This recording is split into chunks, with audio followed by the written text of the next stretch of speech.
Mira Hunt had never thought of her orchard as a possession. It was something that breathed with her, a living boundary between her quiet routines and a past that refused to fade. When she inherited the land from her father, everyone around her told her to sell it. The taxes were steep, the irrigation outdated, and the trees were far too old to turn a profit. But Mira couldn't. Every path between the apple rows carried a piece of memory. Her father's boots sinking into the mud after rain, the low whistle he used to call her when she disappeared behind the pear trees, the evenings when they would sit on the porch with nothing but the hum of insects and the smell of soil after a long day of pruning. It wasn't nostalgia that held her there. It was something deeper, a sense that the land still held unfinished business, as if the roots themselves remembered more than she did. The orchard was 3 acres of imperfect geometry, crooked fences, a rusting irrigation pump, and a barn that leaned slightly west from decades of wind. She had repaired what she could, slowly, methodically, in the few years since her father's passing. She didn't crave expansion or change. The land's silence suited her, and she lived by its rhythm, pruning in spring, harvesting in early fall, letting the ground rest in winter. Then, one mild morning in late August, a delivery van stopped by the gate. The driver, a man she didn't recognize, handed her a small box wrapped in plain brown paper. "You're Mira Hunt?" he asked. When she nodded, he replied, "No sender listed," and left before she could ask anything else.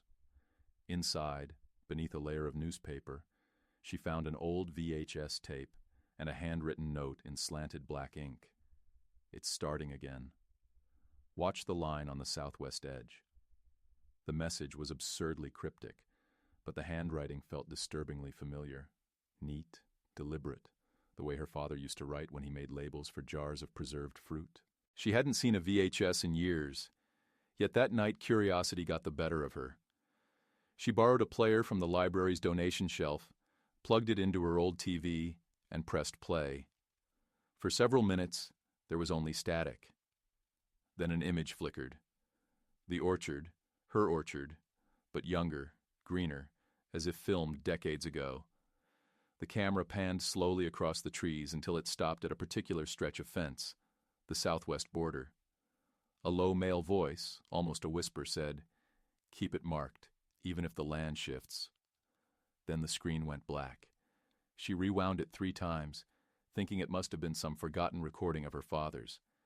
Yet she couldn't remember him ever owning a camcorder. When she went outside to that same border, the night air was heavy with the scent of damp grass. She walked the line with a flashlight, her boots crunching softly. The fence posts were intact, but something was different. Several of the old orchard trees near the edge had been uprooted, their trunks lying sideways as if torn out days earlier. The ground was uneven, freshly disturbed, and new stakes with bright orange ribbons had been hammered into the soil. The ribbons fluttered in the wind, glowing faintly under the moonlight like a trail leading nowhere. She crouched to inspect one of them and saw the initials KT written in thick marker on the stake. The name struck a chord. Karen Taylor, the developer who owned the vast property downhill, a woman known for her polite persistence and relentless appetite for expansion. Mira had seen her only once at a county meeting months ago, speaking about revitalizing unused agricultural zones. That night, standing under the moon with her orchard carved and marked without her consent, Mira realized what the note had meant. Someone had crossed her line, not by mistake, but with precision. Sleep didn't come easily afterward.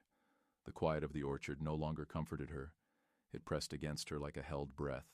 She kept replaying the video in her head, the calm voice saying to keep it marked, as though the land itself was warning her. By dawn, she sat at the kitchen table with her father's old deeds spread before her, tracing every coordinate, every signature. The boundaries were clear, unchanged for nearly 70 years. Yet what unsettled her most wasn't the trespass itself, but the timing. Someone had waited until now, after years of silence, to make a move on land that had never been in question. The orchard, once her sanctuary, was about to become a battleground she hadn't chosen, but could no longer avoid. The following morning began with the sound of engines, low, methodical, and wrong for that hour. Mira was in the kitchen pouring coffee when the vibrations reached through the floorboards like the pulse of some mechanical animal. She stepped outside and froze. Beyond the orchard's edge, where the old fence marked the southwest border, a line of yellow bulldozers and trucks was parked. Men in bright vests were unloading equipment, measuring, shouting to one another as if this was a scheduled operation. For a moment she thought there had been a mistake, that they were repairing the rural road nearby. But when she saw one of the machines lower its blade and push into the soft ground of her property, panic flooded her chest. She ran down the slope, shouting for them to stop, but the sound of engines drowned her voice. The first tree went down before she reached them, an old pear tree that had survived every storm since her childhood, crushed in seconds beneath the steel. When she finally got close enough, she waved her arms and screamed, her throat raw, until one of the workers noticed her. He was young, maybe in his 20s, his face smeared with dust. "You can't be here, ma'am," he said, his voice half defensive, half uncertain. "We've got authorization." Mira demanded to see it, and after a reluctant pause, he pulled a crumpled sheet of paper from his clipboard. It bore a logo, Taylor Development Group, and a typed note referring to Phase 1 clearing of Parcel 11B. Her orchard was not Parcel 11B. She knew every inch of the county map. She pointed to the fence, to the trees, explaining that this was private land, deeded and registered in her name. The young man looked confused, glancing at his colleagues as if expecting guidance. Then, without a word, he motioned toward the truck at the front of the line, where a woman in sunglasses was talking on her phone. Karen Taylor turned slowly when she heard her name called. She was tall, immaculately dressed even in the heat, the kind of woman who radiated controlled authority. Her expression was polite in a way that carried quiet dismissal. "Mira Hunt," she said, lowering her sunglasses slightly. "I wondered when you'd come down. We're beginning the grading for the shared access route. You should have received the notice." Mira stared at her, momentarily speechless. "What notice?" Karen smiled with measured patience. "The one distributed through the County Development Board last month. This area was identified as part of the old communal tract. Your father signed a temporary easement decades ago. I'm simply restoring what was always designated for shared use." The calm certainty of her tone felt rehearsed, weaponized politeness that made Mira's anger useless. She demanded proof, but Karen only gestured toward the machinery as if the operation itself were proof enough. One of the workers, overhearing the argument, shifted uneasily and muttered, "She's got a point, Miss Taylor. That fence has been here forever." Karen turned her head slightly, her smile thinning, and the man fell silent. Mira felt the weight of their eyes on her. These men who didn't want trouble, who were paid to follow orders, not question boundaries. The air filled with the smell of diesel and shredded wood. She could feel the vibration of the idling bulldozers in her ribs. She told them again to stop, that they were on private land, that she would call the sheriff, and finally, one of the older operators killed his engine. "Ma'am," he said quietly, "I don't want any part of this if the property's in dispute." Karen's voice snapped like frost. "There is no dispute. Please resume." But no one moved. The younger man folded the paper and handed it back to her. "I'm sorry," he said, shaking his head. "We're out. This doesn't look right." Within minutes, the heavy machines went silent one by one, and the crew began to back away, murmuring to each other as they left the site. Karen stood perfectly still, her phone still in her hand, watching them go. The silence that followed felt thick, unnatural. Finally, she looked at Mira and spoke in a tone stripped of pretense. "You shouldn't have interfered. These things have processes, approvals, and timelines that you clearly don't understand. You're making a mistake." Mira met her gaze, refusing to look away. "You're on my land. You know it, and I can prove it." Karen's expression didn't change, but her jaw tightened. "Then prove it," she said softly, turning toward her car. "Just don't take too long. Time is what decides ownership around here." She left without another word, her tires grinding over the torn soil where the first tree had fallen. Mira stood alone in the noise that lingered even after the machines were gone, the scent of diesel mixing with the sweetness of broken fruit. Her hands were shaking. She wanted to believe this was just arrogance, a misunderstanding that could be corrected with the right paperwork, but something deeper unsettled her. The precision of the incursion, the timing, the fact that Karen's authorization mentioned Parcel 11B, a term that didn't appear anywhere in her own deeds. That evening she spread every document she owned across the kitchen table, tracing signatures and surveyor lines until the paper blurred. Her father's name appeared again and again beside the coordinates of the land, his looping cursive the only thing connecting the orchard's past to its present. There was no mention of any easement, temporary or otherwise. As night fell, she found herself replaying Karen's last words. Time decides ownership. What did that mean? She searched county records online, scanning through old plats and zoning revisions. The digital archives were fragmented, many scanned decades ago in low resolution, but one document caught her eye. A draft zoning map from 1978, marking the orchard area as temporary agricultural reserve, subject to reevaluation after infrastructure development. The notation was vague, unsigned, and the map itself had never been certified. Yet the presence of that single phrase, subject to reevaluation, made her stomach twist. It was the kind of loophole a developer could exploit if no one stood in their way. When she stepped outside to breathe, the orchard looked strange under the pale wash of moonlight, quiet, scarred, and uncertain. The fallen tree lay half buried, its roots jutting from the soil like the bones of something long dead. Near the border, the orange stakes still shimmered faintly in the dark. She picked one up, turned it in her hand, and noticed small printed numbers beneath the marker ink. TDG Lot Mapping 2025. It wasn't random vandalism. Someone had already claimed the future of this land on paper. The next day she drove to the county recorder's office, clutching her folder of deeds as if it were armor. The clerk, a young woman behind the glass, smiled politely, but stiffened when Mira mentioned the property's coordinates. "That parcel's under review," she said, glancing at her screen. "You'll need to speak with the development liaison." Mira asked what kind of review, but the woman only shrugged. "Boundary reassessment. Happens when the county reclassifies land use. Nothing to worry about."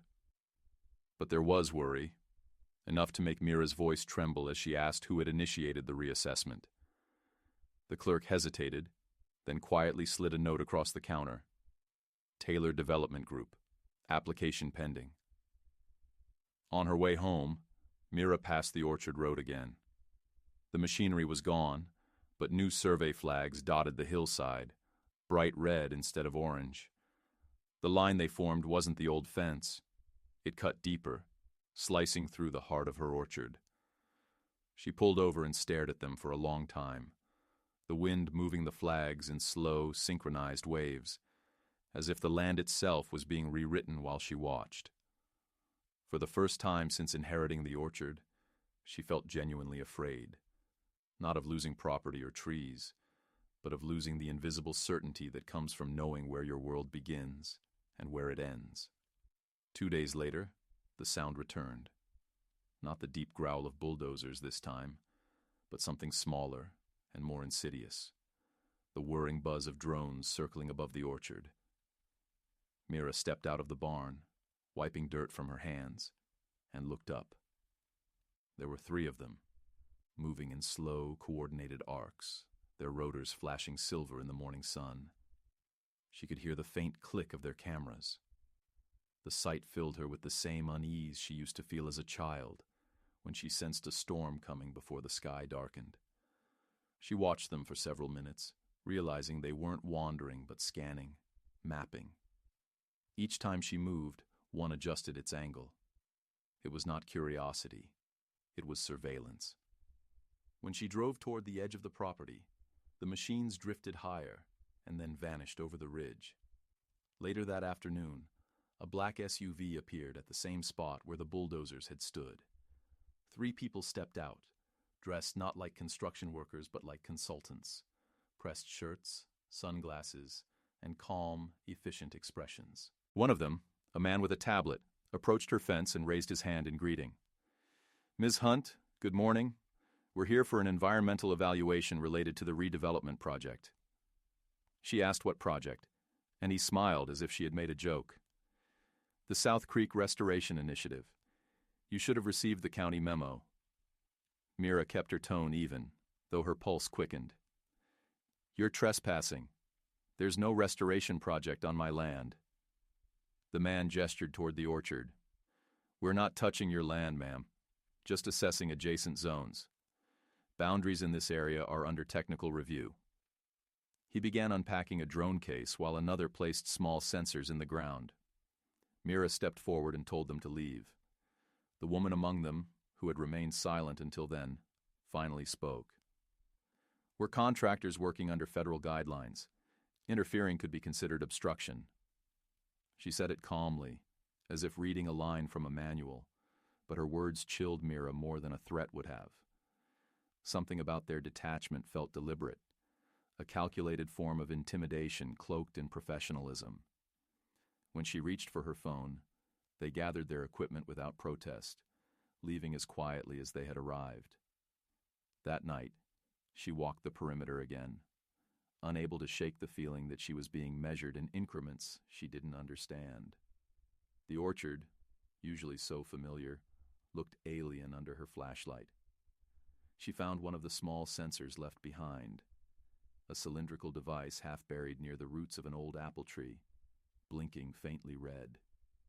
She dug it out with her hands, wiping the dirt off until the light died. It was marked with a serial number and the same initials she'd seen on the orange stakes, TDG. She placed it on her kitchen table beside the VHS tape and the note, pieces of a pattern that still refused to form a whole picture. The next morning she decided to go directly to the county office. She spent nearly 2 hours being redirected from one department to another, before ending up in a conference room with a man who introduced himself as a property compliance specialist.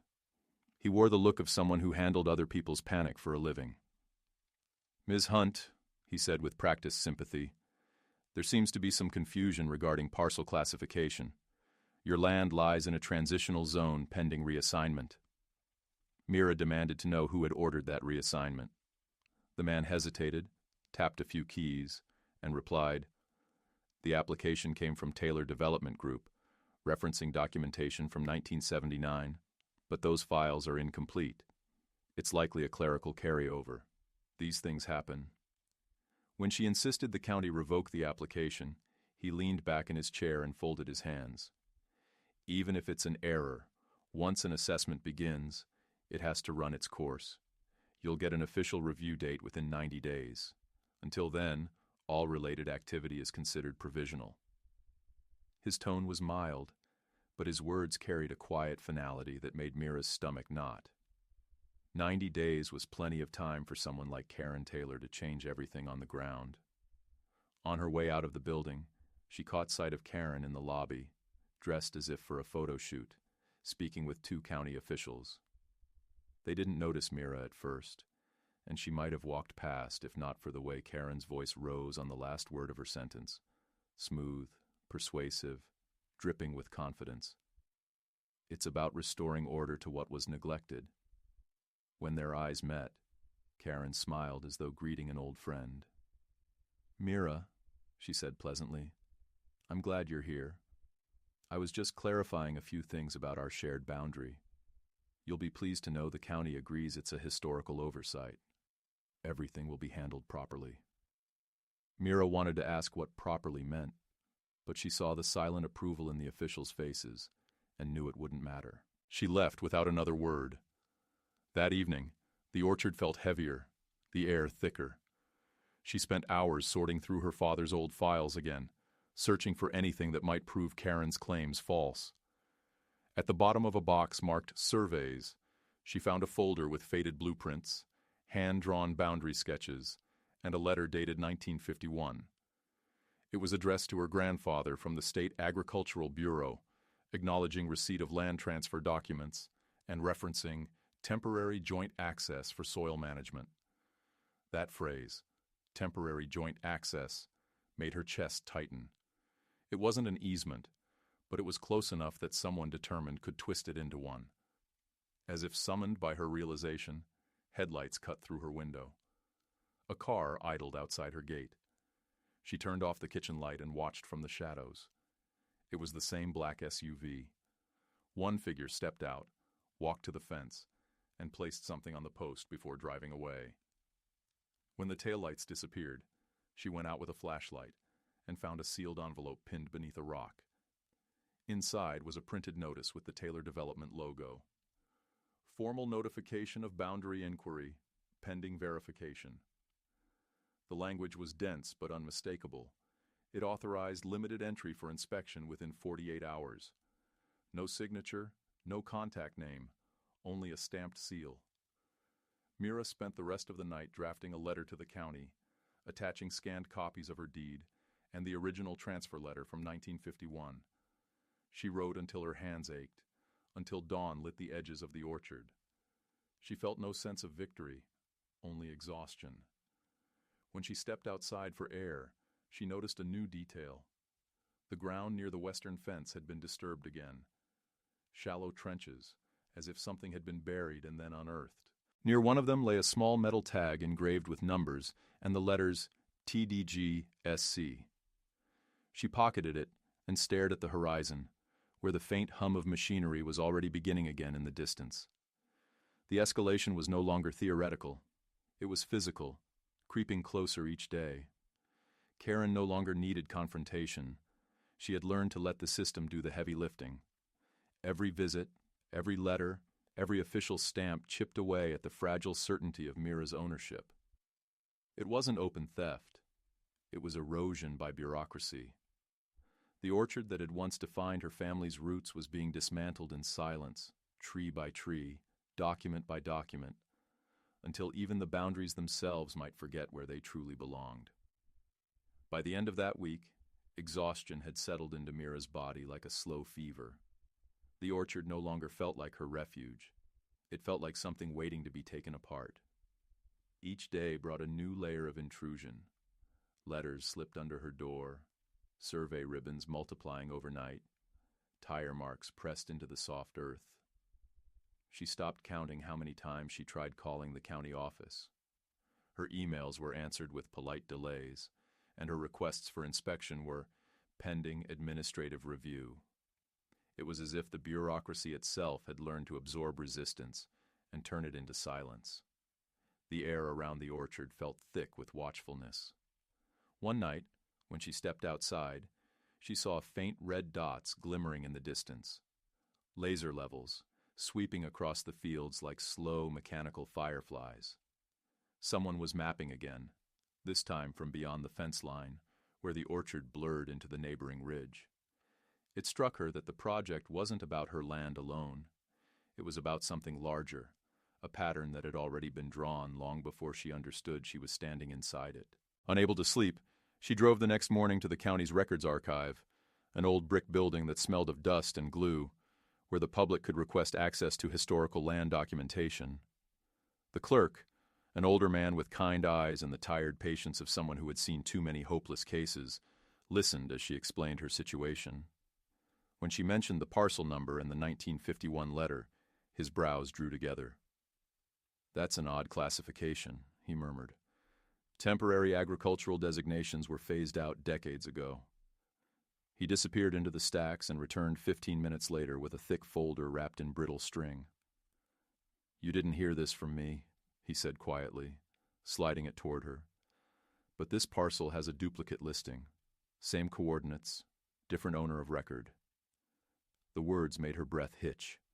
Inside the folder were 2 sets of maps, one marked private property, Hunt Family Transfer, 1949, and another stamped State Experimental Division, 1951. The second file referenced an internal memorandum from the Department of Land Management, authorizing limited use of Zone D14 for soil and subsurface study. The name of the study had been blacked out, and the rest of the document bore only bureaucratic signatures and approval stamps. Mira traced her finger over the map lines, realizing that the shape of her orchard matched perfectly with the area marked D14. Whatever had once been tested or measured, there had never been officially declassified. The land she thought her father had purchased cleanly decades ago had once belonged to a forgotten government experiment. She photocopied everything, thanked the clerk, and drove home with the folder in the passenger seat like a live thing. The orchard greeted her with its familiar stillness, but now it looked different, like a body concealing scars beneath the surface. She went straight to the old barn, searching through her father's remaining boxes until she found a stack of correspondence tied with twine. Most of it was mundane, equipment receipts, co-op newsletters. But near the bottom, she found letters on government letterhead addressed to her father's name, acknowledging reimbursement for maintenance of reserve property. The amounts were small, the wording vague, but the implication was impossible to ignore. Her father had been compensated, perhaps unknowingly, for preserving a piece of land that was still under someone else's jurisdiction. She sat on the barn floor surrounded by papers, her hands trembling, the hum of cicadas outside growing louder until it seemed to fill her head. When she called the county again to demand clarification, the receptionist told her she would need to contact the regional land office. "It's beyond our scope, Ms. Hunt," the voice said, polite but hollow. "The parcel may have overlapping federal interest." Those words, overlapping federal interest, echoed in her mind like a verdict. She hung up and stared at the orchard through the window.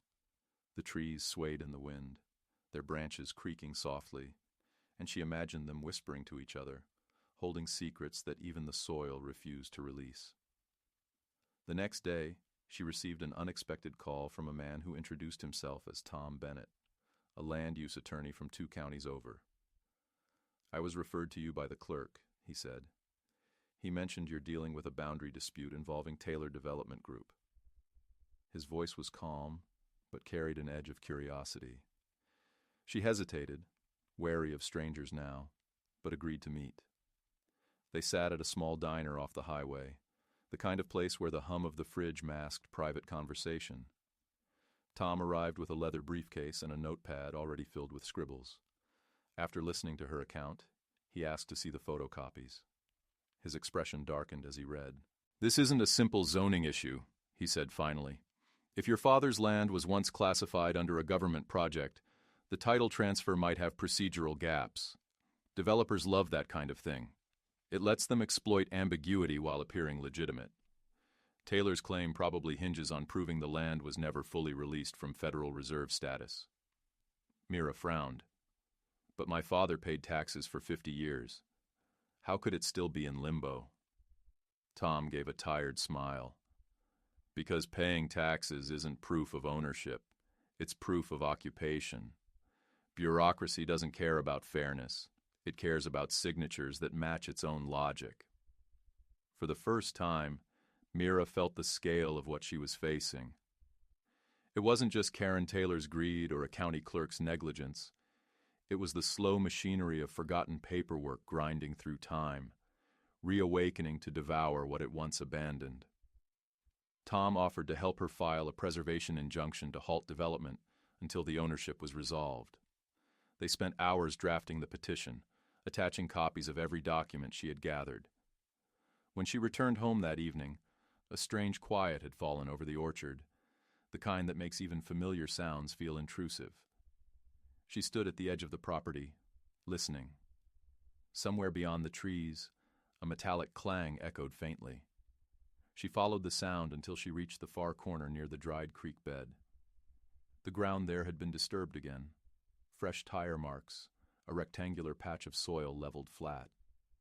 Someone had returned while she was gone.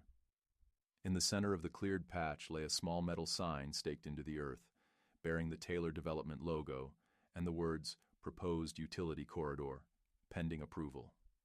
Beneath it, a single plastic folder was pinned to the ground with a rock. Inside was a printed notice dated that very morning, authorizing a temporary geotechnical evaluation under county supervision. The signature line was blank. It was a ghost document, legal enough to scare her, empty enough to deny later. She ripped the sign from the ground and hurled it into the ditch, her hands shaking with rage she could barely contain.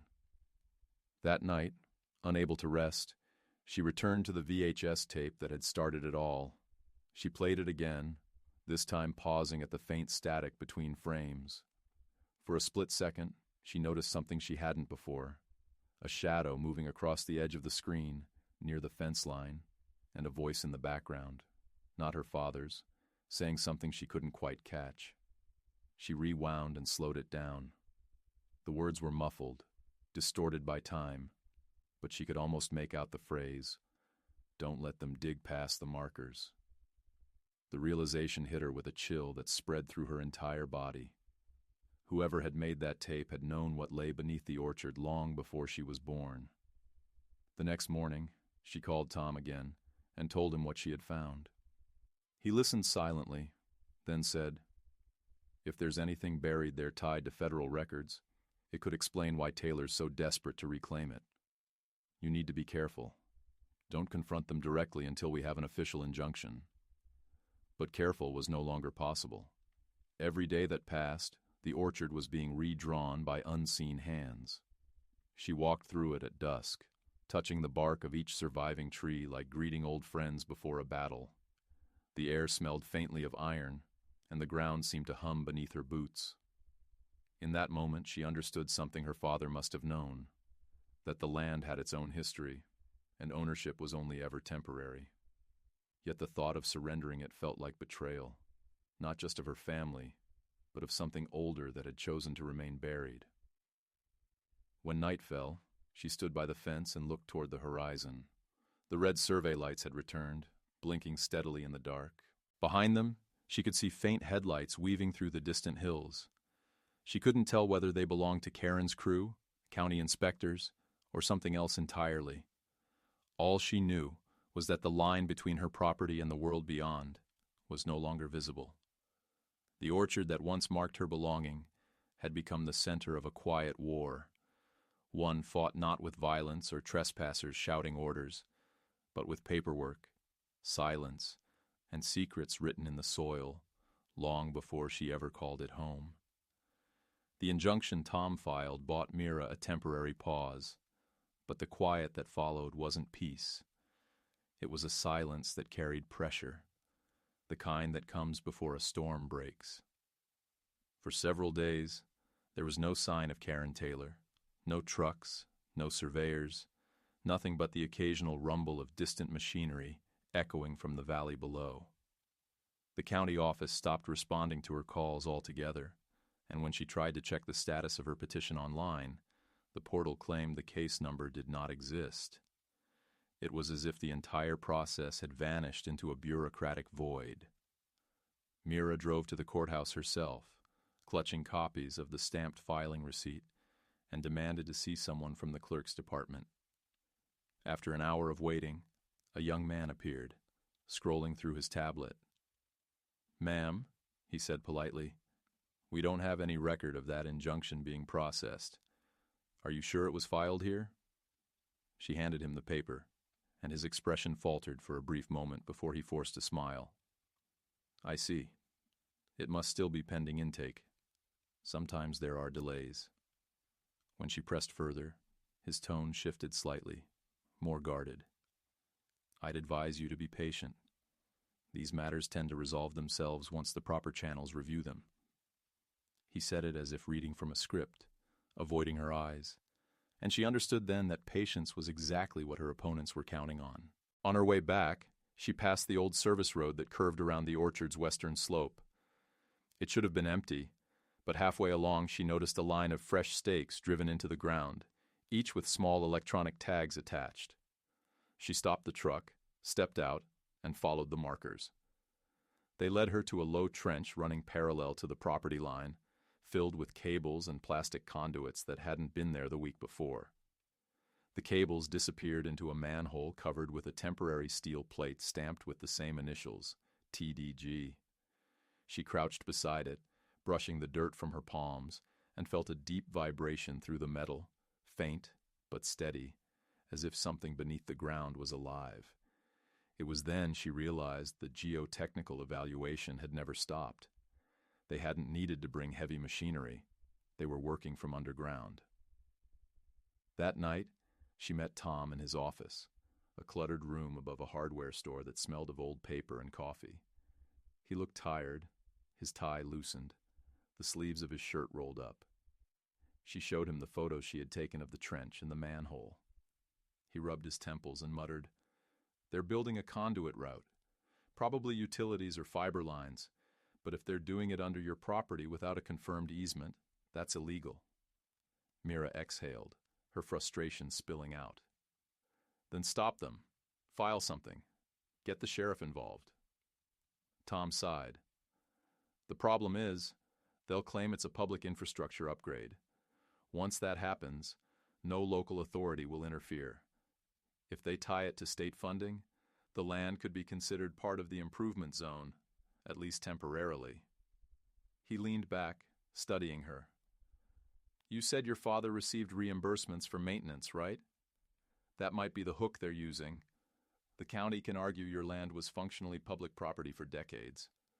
Mira shook her head, disbelief and fury rising together. "So they can just rewrite history because someone forgot to close a file 50 years ago?" Tom's eyes softened, but his voice stayed grim. "Not rewrite it, reactivate it. The law doesn't forget. It just waits." A week later, the first sign of open aggression arrived in the form of letters. Not from the county this time, but from neighboring landowners who had never before spoken to her. The tone was polite, almost apologetic. "We've been informed that your orchard may fall under the new watershed project. We hope you'll cooperate for the good of the community." It was a campaign of isolation disguised as civility. People she'd known since childhood crossed the street to avoid her. The feed store refused to extend her credit line. Someone spray-painted a thin white line across her mailbox and the word "Reserve" beneath it.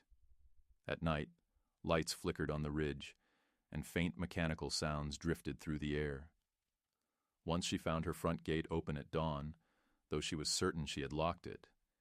She tried to ignore the paranoia, to ground herself in the rhythm of the orchard, watering, pruning, checking the irrigation lines, but even that turned against her.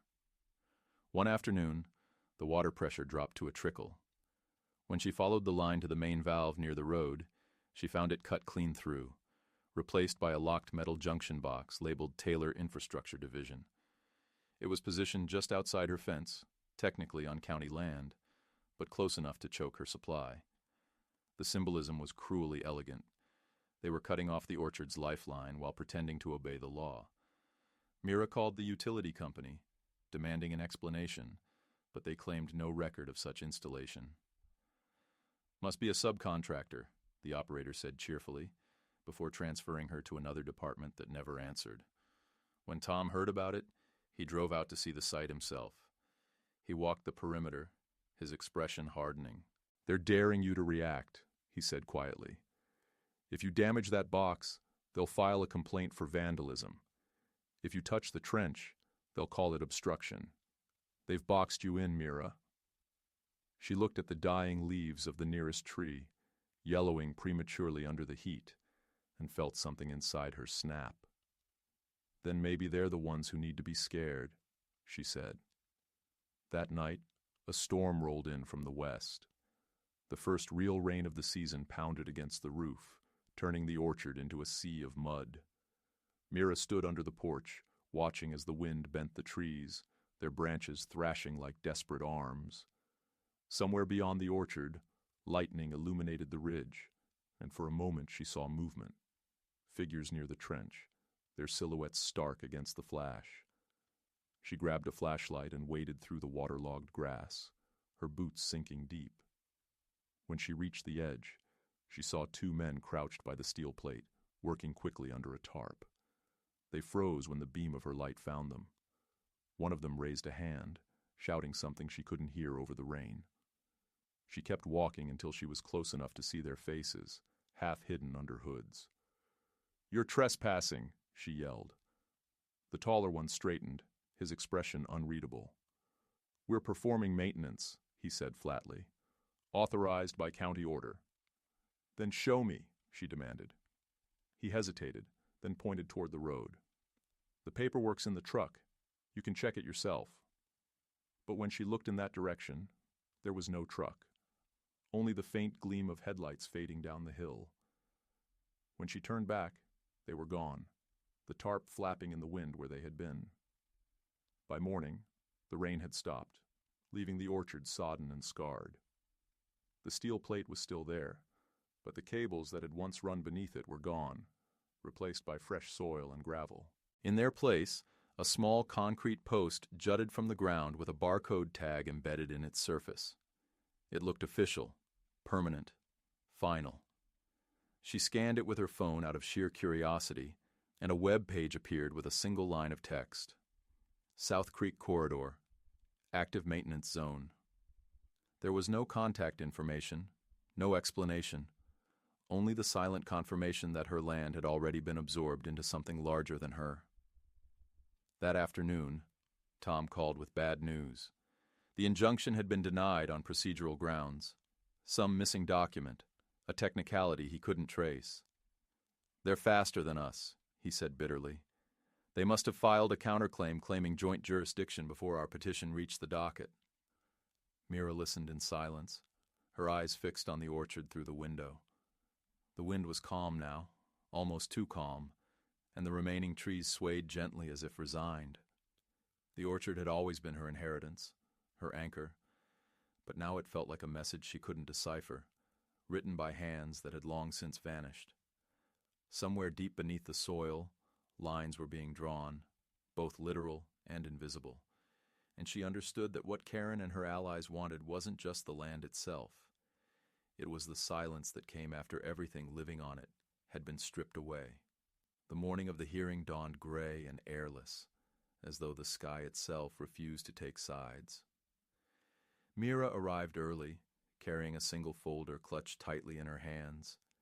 Every document she had, every map, every letter, even the faded copy of her father's reimbursement forms. The courthouse lobby buzzed with quiet voices, the sound of shoes on tile, the hollow rhythm of bureaucracy that had become the pulse of her life. She saw Karen Taylor before she was called in, standing near the clerk's counter, speaking softly to a man in a navy suit. They looked like two people discussing weekend plans, not the dismantling of a life. Karen caught her eye and smiled that same immaculate smile, the kind that said, "You've already lost. You just don't know it yet." Mira didn't return the smile. She walked into the hearing room, her heartbeat heavy in her ears. The room was smaller than she expected. Just a long table, a recorder, a magistrate whose expression carried the weight of apathy, and two county representatives sitting side by side with their folders perfectly aligned. When proceedings began, Karen's attorney spoke first, his tone smooth and clinical. He outlined the oversight in the parcel classification, the historic cooperative agreements, and the infrastructural benefits of reactivating the old easement. Each phrase was carefully crafted to sound logical, inevitable. Mira listened, her fingers pressed against the folder until her knuckles whitened. When it was her turn, she stood, her voice steady but low. She explained the history of the orchard, the documents she'd uncovered, the proof that the supposed easement had expired generations ago. She spoke of the encroachment, the trench, the letters, the sleepless nights. She did not cry. She refused to. The magistrate nodded occasionally but gave nothing away. When she placed the copies of the government letters from 1951 on the table, Karen's attorney leaned forward, frowning slightly. "Where did you obtain these?" he asked. "Public Archive," she replied. "You might have missed them because they were filed under restricted correspondence." A murmur rippled through the small room. For the first time, Karen's composure cracked, just a flicker of unease crossing her face. The magistrate requested a recess to review the materials. The pause stretched long enough for Mira to feel the weight of the air pressing down on her shoulders. When the session resumed, the magistrate spoke slowly, reading from the old letter. This memorandum refers to an experimental soil project and confirms transfer of custodial rights upon completion. There is no record of retraction or reactivation. He turned to Karen's lawyer. That means the land was released, not reserved. The lawyer began to object, citing procedural ambiguity, but the magistrate cut him off. Ambiguity is not ownership, he said. Then, turning to Mira, his tone softened just slightly. Until further review, the development group is to suspend all activity on or adjacent to the property. The gavel struck the table with a dull sound that felt like a heartbeat returning after too long underwater. Outside, the air smelled of rain. Mira stood on the courthouse steps, her body trembling with relief she couldn't quite trust. Tom joined her, his grin small but real. "It's not over," he said, "but it's a start." She nodded, watching as Karen exited a few minutes later, her face pale, her phone already pressed to her ear. There was no confrontation, no shouted words, only a silence heavy with unfinished war. Mira drove home through back roads slick with drizzle, the world muted and colorless. When she reached the orchard, dusk was settling. The storm clouds had broken apart, leaving streaks of light over the hills. For a moment she allowed herself to believe it was truly over. But as she pulled into the drive, her headlights caught something glinting near the trench. The steel plate had been removed again, and the soil around it freshly turned. She approached cautiously, rain seeping into her shoes, the air thick with the metallic scent of earth. The hole beneath the plate was deeper now, almost 6 feet down, and from within came a faint hum, mechanical but rhythmic, like the echo of machinery running far below the surface. She crouched, shining her flashlight inside. At the bottom lay a rectangular slab of concrete, its surface engraved with faded markings, numbers, codes, and a single word she could barely make out. Division. Her heart pounded as she realized the trench had reached something older than any of them, something that had slept beneath her orchard for decades. She stepped back, her mind racing through the implications. The experimental soil project, the reactivated files, the relentless interest in her land. It all led here. Karen hadn't been fighting for the orchard itself. She had been fighting for what was buried underneath. When Tom arrived minutes later, having rushed over after her frantic call, he stared into the pit and exhaled slowly. "Jesus, Mira," he whispered. "Whatever this is, it's not supposed to exist." He took photos, careful not to touch anything. This explains everything: the funding, the secrecy, why the injunction vanished.